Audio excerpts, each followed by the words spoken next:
Once you've established that there are suitable search volumes for your product or service, you need to make some simple checks to see that the people are actually spending money to advertise similar products and services.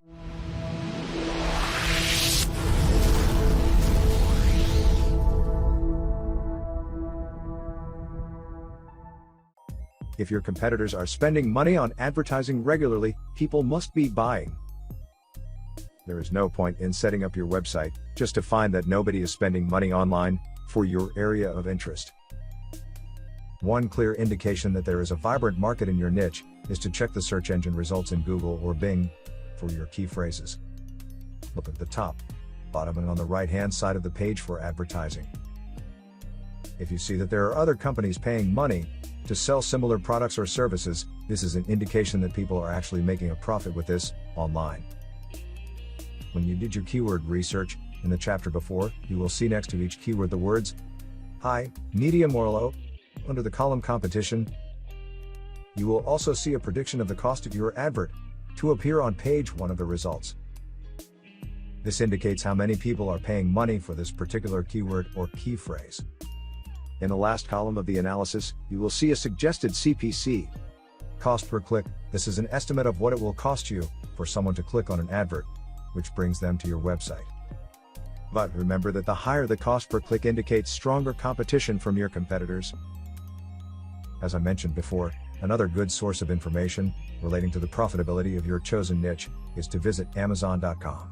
Carry out a search at the top of their website to see if there are a lot of products being sold under your niche heading. Check out your competitors. Having existing competitors in your marketplace is not a bad thing.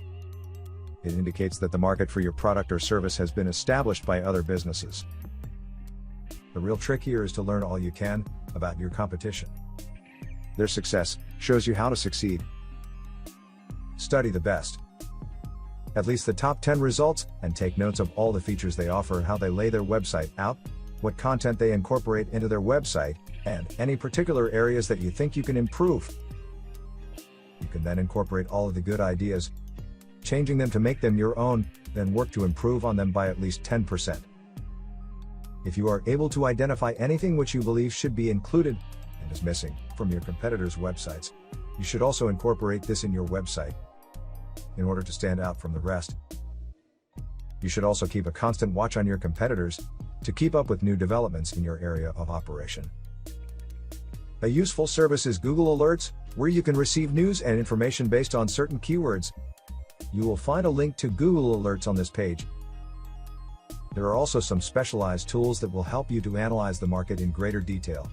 You can find out everything from keyword competition to how strong your competition is, and the likelihood of you achieving good rankings. The tool I use is called Longtail Pro. The good news is you can download a free trial copy of this program so you can try it out. It is fully functioning so you can use it to analyze your first website project. Look for the link on this page, but only start your trial period when you are ready to carry out your first analysis.